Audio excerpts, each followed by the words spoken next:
Ay, natok na ako.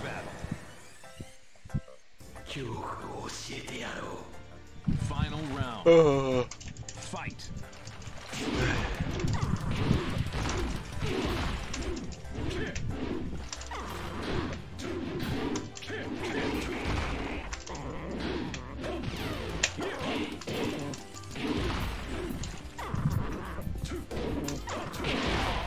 Sorry, spam ko na lang para matapos na. Get ready for the next battle.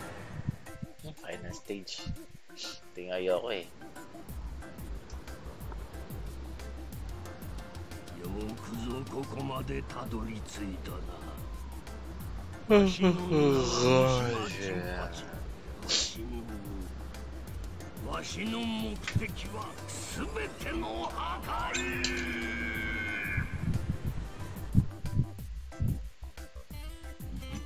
Hydrate muna natin sarili natin. Final round. Fight. Isip yan natin. Ouch. Aray. Bali siguro to. Bali siya. Malaki kasi katawan ng kalaban kaya natatamaan, no? Yung mahirap pag malaki kalaban. Ayun, sakto. Okay guys, panoorin natin ang maangas na ending ni Devil Jin.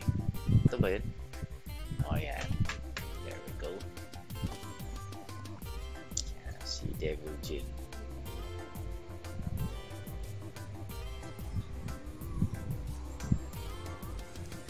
Inabsorb niya si Jinpachi. Sabi assimilate. So if naalala niyo sa Dragon Ball, yung si Piccolo at si Neil, assimilation yung nangyari doon, hindi siya fusion. So parang inabsorb yung kapangyarihan niya ni Neil sa Dragon Ball. Similar sa dito.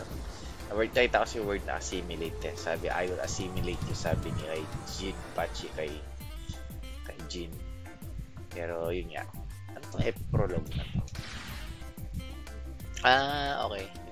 When the Devil Jin takes over, Jinpachi was able to escape captivity. Okay.